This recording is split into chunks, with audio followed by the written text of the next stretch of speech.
فإني قريب أجيب دعوة الداع إذا دعان فليستجيبوا لي وليؤمنوا بي لعلهم يرشدون. نحمده ونصلي على رسوله الكريم اما بعد فاعوذ بالله من الشیطان الرجیم بسم اللہ الرحمن الرحیم رب اشرح لی صدری ویسر لی امری واحلل عقدۃ من لسانی یفقہوا قولی واجعل لی وزیرا من اہلی اللہم فقہنا فی الدین اللہم انی اسألک علما نافعا رزقا طیبا وعملا متقبلا آمین ثم آمین. السلام علیکم ورحمۃ اللہ وبرکاتہ. آج کے سیشن میں جو میں آپ سے بات کرنے والی ہوں اس کا تعلق حضرت ابراہیم علیہ السلام کی فالو اپ دعا سے ہے. لاسٹ سیشن میں ہم نے بات کی تھی کہ اسماعیل علیہ السلام کے ساتھ انہوں نے کہا ربنا تقبل منا انک انت السمیع العلیم، کہ اے ہمارے رب ہم سے قبول کر لے، آپ ہی سننے والے اور جاننے والے ہیں. اس کے بعد انہوں نے مزید ایک دعا کہی ہے. سورۃ البقرہ آیت نمبر 128 میں وہی آتی ہے. فرمایا گیا ربنا وجعلنا مسلمین لک ومن ذریتنا امۃ مسلمۃ لک وارنا مناسکنا وتب علینا انک انت التواب الرحیم. اے میرے رب ہم دونوں کو اپنے لیے مسلمان رکھ. مسلمان اصل میں عربی میں مسلم کا لفظ جو ہے وہ اسلام سے آتا ہے، اور اسلام کے معنی ہوتے ہیں کہ اپنے آپ کو پوری طرح سرنڈر کر دینا. ہمیں اپنے سامنے ایسا بنا دے کہ ہم آگے سے کوئی چوں چرا نہ کریں. جو حکم آئے آپ کی طرف سے ہم اس کو فوراً ماننے کو تیار ہو جائیں. آپ دیکھیں کہ یہ ابراہیم علیہ السلام کہہ رہے ہیں، اور اتنے بڑے امتحان کے بعد کہہ رہے ہیں. یہ وہ ہیں جو اپنے آپ کو آگ میں جھونکنے کے لیے تیار ہو گئے تھے، اپنی اولاد کو ذبح کرنے کے لیے تیار ہو گئے تھے. اور یہ تو میں نے ان کی کچھ قربانیوں کا ذکر کیا ہے. اسماعیل علیہ السلام وہ بھی تیار ہو گئے تھے جب حضرت ابراہیم علیہ السلام نے کہا تھا کہ مجھے خواب آتے رہتے ہیں کہ میں تمہیں ذبح کر رہا ہوں، تو انہوں نے کہا تھا کہ ابا جان جو آپ کو خواب آ رہا ہے وہ اصل میں اللہ کا حکم ہے، تو جو آپ کو حکم دیا جا رہا ہے وہ آپ کریں، آپ بالکل نہ جھجکیں. گویا وہ بھی تیار ہو گئے تھے اپنے آپ کو قربان کرنے کے لیے. تو ان دونوں نے اصل میں کیا کیا؟ اسلام کا مظاہرہ کیا ہے. اسلام کیا ہوتا ہے کہ انسان اپنے آپ کو پوری طرح سرنڈر کر دے، پوری طرح سے ہار مان جائے کہ آپ جو کہہ رہے ہیں وہی میں نے کرنا ہے. آگے سے کوئی بھی میرے اپنے جذبات ہوں، کوئی اپنی فیلنگ ہو، کوئی میری سوچ ہو، اس کو میں آپ کے سامنے سرنڈر کر رہا ہوں. کیونکہ آپ سوچیں کہ کون ہے جو اپنے آپ کو یا اپنی اولاد کو ذبح کرنے کو تیار ہو جائے گا؟ تو یہ اصل میں ایسی چیز ہے کہ اللہ پر اتنا توکل اور اتنا بھروسہ کرنا کہ جو وہ کہہ رہا ہے مجھے سمجھ آتی ہے کہ نہیں آتی ہے، میرے فائدے میں ہے یا نہیں ہے. میں نے اپنے آپ کو پوری طرح اللہ سبحانہ تعالیٰ جو مجھے کہہ رہا ہے اس کے آگے اپنے آپ کو جھکا دینا ہے. اسی چیز کو اسلام کہتے ہیں.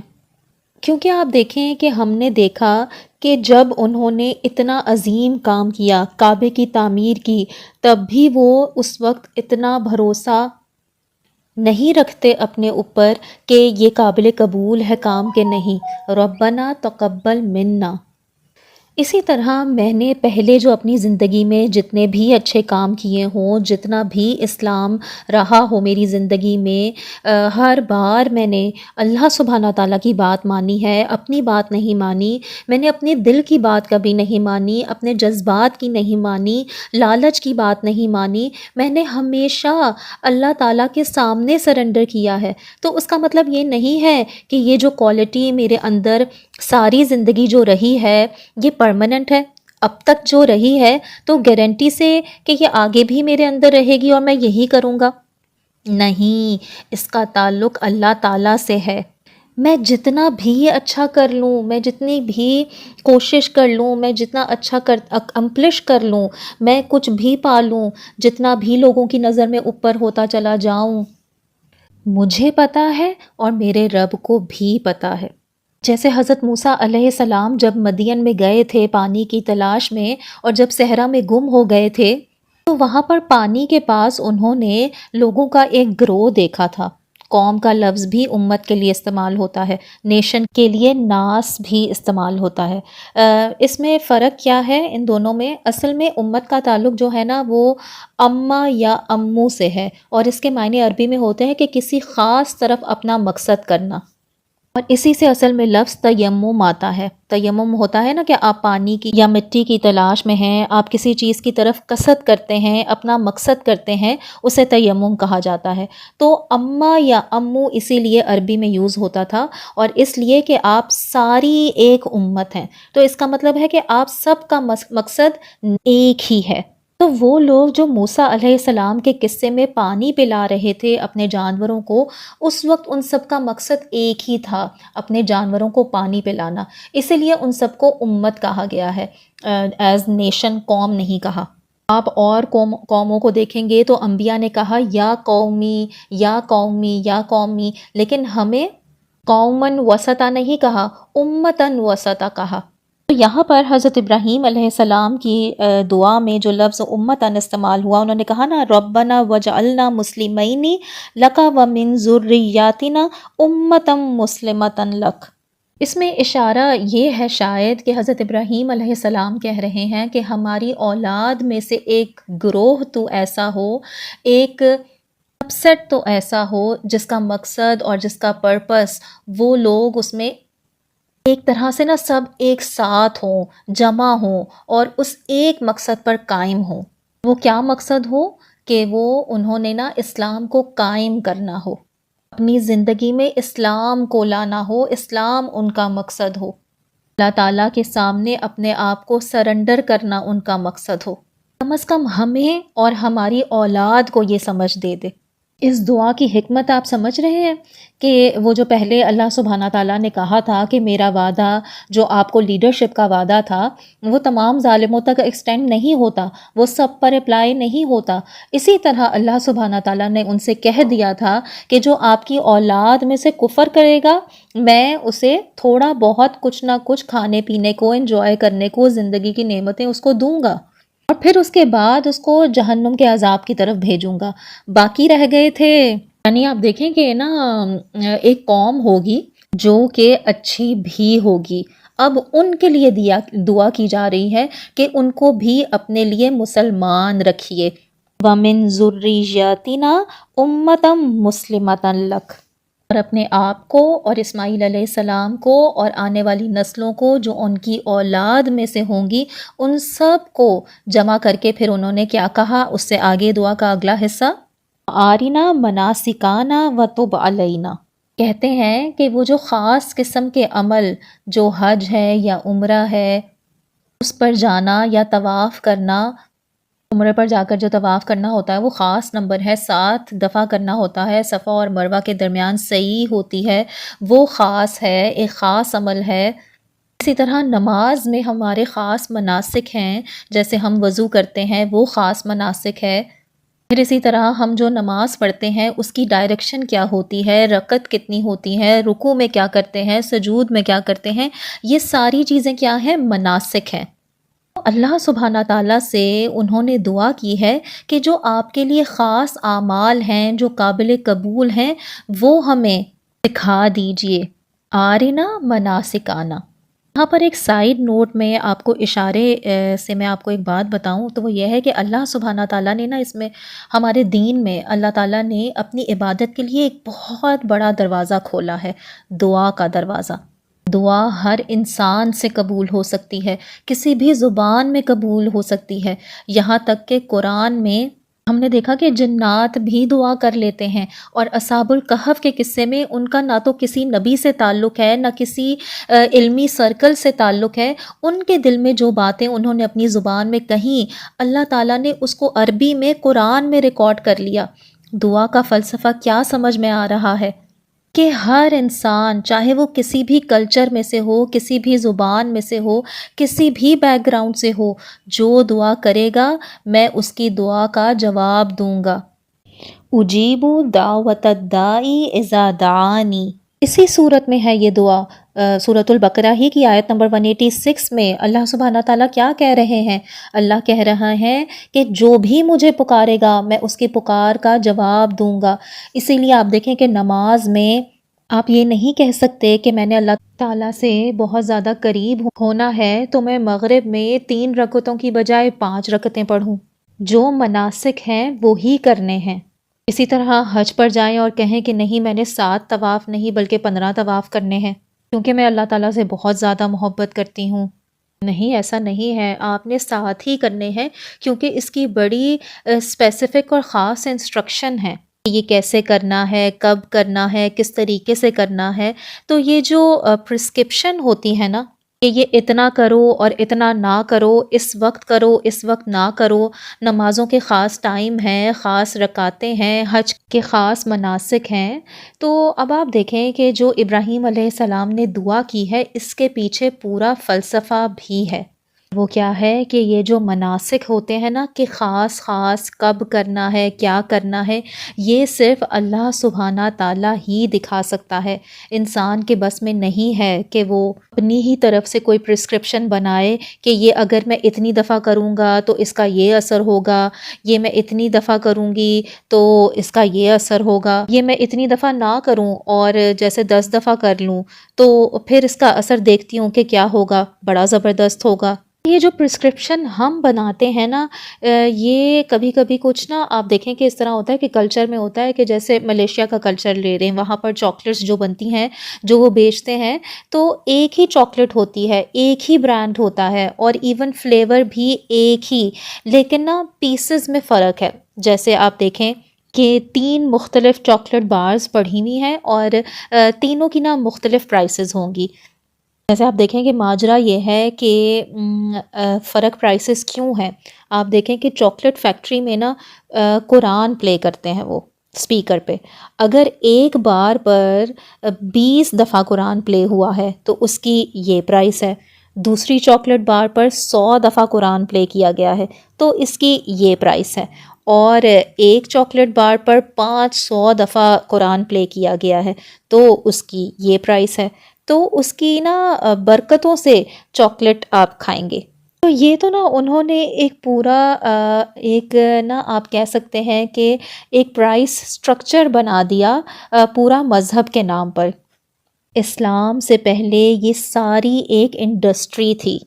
مذہب اصل میں ایک انڈسٹری تھی۔ اس میں کیا ہوتا تھا کہ لوگ اکثر کہتے تھے کہ جیسے میری اولاد نہیں ہو رہی تو میں کیا کروں، وہ کہتے تھے اتنے پیسے یہاں پر ڈالو اور یہ کرو اور اس کے بعد تمہارے ٹوینز ہو جائیں گے۔ ایک طرح سے انہوں نے یہ پرسکرپشن بنائی ہوئی تھی کہ یہ مناسک خود سے ہی گھڑے ہوئے تھے کہ یوں کرو گے تو یہ ہو جائے گا یا وہ ہو جائے گا۔ ہوتا کیا ہے کہ یہ کرپشن مینیپولیشن ہے جو مذہب میں رہی ہے، تاریخ میں، پرانے زمانے میں، اور ابراہیم علیہ السلام نے اس سارے کلچر کو توڑا ہے۔ اصل میں بت پرستی بھی آخر میں جا کے ایسی چیز کی مینیفیسٹیشن ہی تو تھی کہ انسان کو بس چاہیے کہ اس کی خواہش پوری ہو جائے تو وہ چاہتا ہے کہ خاص مجھ سے کوئی پرسکرپشن دے دی جائے، مجھے نا کوئی ایک خاص بس لکھا لکھایا مل جائے، بتایا ہوا مل جائے کہ یہ خاص طریقہ ہے، مجھے کوئی بتا دے، مجھے میرے گول تک پہنچنے کے لیے بس یہ طریقہ اپنانا ہے اور اس سے میرے سارے مسئلے حل ہو جائیں۔ ایون ہمارے کلچر میں بھی، مسلمان کلچر میں بھی کئی جگہوں پر آپ دیکھیں گے کہ ہم نے اپنی اپنی پرسکرپشن بنائی ہوئی ہے اور ہمیں اس سے کوئی فرق نہیں پڑتا کہ وہ اللہ سبحانہ تعالیٰ کی طرف سے آئی ہوئی ہے کہ نہیں آئی ہوئی ہے۔ ہم یہ نہیں سوچتے کہ میرے نبی نے کوئی ایسی بات نہیں کی ہوئی ہے اس چیز کے بارے میں، یا اللہ تعالیٰ نے اس کے بارے میں کوئی بات نہیں کی، لیکن مجھے خاص چاہیے۔ جیسے اچھا میرے ایگزام ہو رہے ہیں، مجھے بہت سٹریس ہو رہا ہے، میں کون سی دعا پڑھوں، کتنی دفعہ پڑھوں، کس وقت پڑھوں، کہاں جا کر پڑھوں، کہاں پھونک ماروں، اور اس کے بعد کتنا سکور آئے گا میرا۔ پھر کسی کا مسئلہ ہے کہ میری گاڑی خراب ہو رہی ہے، کون سی آیت پڑھوں، کتنی دفعہ پڑھوں، اور اس کو بھی نا ایک انڈسٹری بنا لیتے ہیں لوگ۔ اچھا پہلے فیس بھرو پھر میں پرسکرپشن بتاؤں گا، جیسے کہ نا فارماسیوٹیکل کمپنی اور انڈسٹریز میں ہوتا ہے۔ تو یہاں پر ابراہیم علیہ السلام نے کہا کہ آرنا مناسکانا، اس سے نا ہمارا دین اتنا پاک ہو گیا اور اتنا آسان ہو گیا، تو آپ کیوں سوچ رہے ہو، کیوں اپنی زندگی مشکل بنا رہے ہو کہ مجھے کوئی خاص ایسا کلام چاہیے؟ اگر مجھے نہیں پتا ہوگا تو اللہ تعالیٰ میری بات ہی نہیں مانے گا۔ اس کو تو جب تک اس خاص طریقے سے نہ پکارو اور یہ پرسکرپشن پوری نہ کرو، خاص مناسک کے ذریعے اس کو نہ پکارو، تو اس نے کون سا سننی ہے۔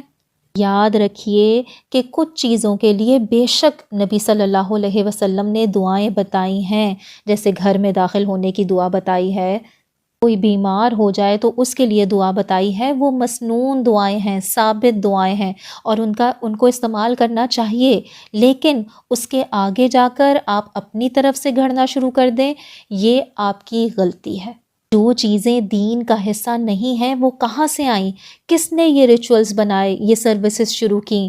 جس طرح یہ ہندوازم میں اور دوسرے مذاہب میں انڈسٹری بنتی جا رہی ہے، اسی طرح ہمارے دین میں بھی ہے، اور یہ بہت بڑا مذاق ہے قرآن کے ساتھ۔ اللہ سبحانہ تعالیٰ ہمیں ان چیزوں سے بچا کر رکھے، آمین ثم آمین۔ خیر، تو پھر کیا کہا گیا؟ وَآرِنَا مَنَاسِكَانَا وَتُبْ عَلَيْنَا إِنَّكَ أَنْتَ التَّوَّابُ الرَّحِيمُ، کہ اے ہمارے رب ہمیں اپنے ریچولز سکھا دے اور ہماری توبہ قبول کر لے۔ اب دیکھیں کہ آسانی کیا ہے کہ یہ جو مشکلات ہم فیس کر رہے ہیں، یہ جو چیزیں ہمارے دور میں ہمارے سامنے آ رہی ہیں، اللہ سبحانہ تعالیٰ نے اس کے لیے اتنی پیاری دعا ہمیں دے دی ہے، اتنی کمپریہنسو دعائیں دی ہیں، تو کیوں انسان یہ سمجھنے بیٹھ جاتا ہے کہ اس کے لیے یہ دعائیں کافی نہیں ہیں؟ وہ اپنی طرف سے دعائیں گھڑنے لگ جاتا ہے اور نئی نئی پرسکرپشنز بنانے لگ جاتا ہے۔ آپ دیکھیں کہ ایک تو دعا وہ ہوتی ہے جو ہمارے دل سے نکلتی ہے، وہ تو اللہ سبحانہ تعالیٰ کو ویسے ہی قبول ہے۔ اجیب دعوت الداعی اذا دعانی، جب اللہ نے دروازہ کھولا ہے تو ہمیں بند کرنے کی کیا ضرورت ہے؟ جس چیز میں اللہ نے وسعت دی ہے اس میں تنگی ہم کیوں ڈالیں خواہ مخواہ؟ اللہ سبحانہ تعالیٰ قرآن میں جگہ جگہ کہتے ہیں، سورۃ البقرہ میں بھی کہا کہ تمہارا رب آسانی چاہتا ہے، مشکلیں تھوڑی چاہتا ہے۔ سورۃ النساء میں کہہ دیا اللہ تو تمہارا بوجھ ہلکا کرنا چاہتا ہے، انسان کو کمزور بنایا۔ یہاں پر کیا کہا ہے؟ وَآرِنَا مَنَاسِكَانَا وَتُبْ عَلَيْنَا إِنَّكَ أَنْتَ التَّوَّابُ الرَّحِيمُ، کہ ہمیں اپنی عبادت کے طریقے سکھا دے اور ہم پر اپنی رحمت کے ساتھ رجوع فرما، بے شک تو ہی بہت توبہ قبول کرنے والا مہربان ہے۔ اب پتہ چل رہا ہے کہ توبہ قبول کروانے کا بہترین طریقہ کیا ہے، کہ جو مناسک اللہ سبحانہ تعالیٰ نے دیے ہیں اس کو فالو کیا جائے۔ جیسے رمضان کے مناسک ہیں، نماز کے مناسک ہیں، ان کو پورا کریں، حج کے، عمرے کے، ان کو پورا کریں اور پھر توبہ کریں۔ اللہ سبحانہ تعالیٰ یہ ہمیں ڈیمانسٹریٹ کر رہے ہیں کہ اللہ نے کچھ کنڈیشن رکھی تھیں، ہم ان کنڈیشنز پر پورے اتریں، اور پھر ہم اللہ سبحانہ تعالیٰ سے بہت بڑی دعا مانگ رہے ہیں کہ ہماری توبہ قبول کر لے۔ یہ دعا کہاں سے شروع ہوئی تھی؟ ربنا تقبل منا انک انت السمیع العلیم، اور اس کی لاجک اب سمجھ لیں، وہ کیا ہے کہ انہوں نے دعا کی کہ ہماری اولاد میں سے کم از کم ایک امت مسلم رہے، ایک قوم مسلم رہے، اور ان میں ایک کیا زبردست دعا کی۔ اس کے بعد انہوں نے آگے آیت نمبر 129 سورۃ البقرہ ہی میں، ابھی یہ آیت آگے کنٹینیو ہو رہی ہے، اس کا ایک اگلا نیا حصہ فرمایا گیا، ربنا وابعث فیہم رسولا منہم یتلو علیہم آیاتک ویعلمہم الکتاب والحکمہ ویزکیہم انک انت العزیز الحکیم۔ تو انہوں نے کیا کہا کہ یہ جو ایک قوم مسلم رہے، ان میں پہلے بھی مسلمان قومیں تو تھیں نا، جیسے نوح علیہ السلام کے ساتھ جو بچے کچے کچھ لوگ تھے وہ بھی مسلمان تھے، لیکن اب انہوں نے جو دعا کی ہے وہ یہ ہے کہ ایک ایسا رسول آئے جس کو یہ تحفہ دیا جائے کہ اس کی ایک امت ہوگی اور وہ ہمیشہ مسلمان ہی رہے گی، وہ راستے سے نہیں ہٹے گی۔ تو انہوں نے کہا یہ نہیں کہا کہ ہر نسل میں ہر جنریشن میں یہ تحفہ دیا جائے، انہوں نے صرف ایک رسول کی دعا کی ہے کہ یا اللہ اس قوم کا ایک کو مسلمان بنانا، اور جب آپ انہیں بنائیں گے مسلمان تو ان کے مابین آپ ایک ایسے رسول بھی بھیج دیجیے گا، اس رسول کی کچھ خصوصیات ہوں گی کہ وہ کچھ چیزیں کریں گے، جیسے کیا چیزیں بتلائیں، یتلو علیہم آیاتی کا، وہ ان پر آیات پڑھ کے بتائیں گے، وَيُعَلِّمُهُمُ الْكِتَابَ، ان کو کتاب کی تعلیمات دیں گے، وَالْحِکْمَةَ، اور ان میں حکمت ہوگی، وَيُزَكِّيهِمْ، اور وہ انہیں پاک کریں گے۔ گویا وہ جو رسول آئیں گے ان کی کچھ خصوصیات ہوں گی اور وہ کچھ چیزیں کریں گے، اور اگر وہ کچھ چیزیں کریں گے تو یہ دعا پوری طرح مکمل ہو جائے گی۔ دعا کی کمپلیشن جہاں شروع ہوئی تھی نا، ربنا تقبل منا، اس کا اختتام کہاں پر ہوگا؟ وَيُزَكِّيهِمْ پر ہوگا، اور انشاءاللہ تعالیٰ اس کے بارے میں ہم مزید بات اگلی نشست میں کریں گے، اور پھر ہمیں حضرت ابراہیم علیہ السلام کے بارے میں اور باتیں بھی جاننی ہیں مختلف دعاؤں سے۔ انشاءاللہ تعالیٰ ہم اس دعا کے اگلے حصے کو اگلی نشست میں کنٹینیو کریں گے۔ ربنا تقبل منا انک انت السمیع العلیم وتب علینا انک انت التواب الرحیم، آمین ثم آمین۔ سبحان ربک رب العزت عما یصفون وسلام علی المرسلین والحمد للہ رب العالمین، آمین ثم آمین۔ السلام علیکم ورحمۃ اللہ وبرکاتہ۔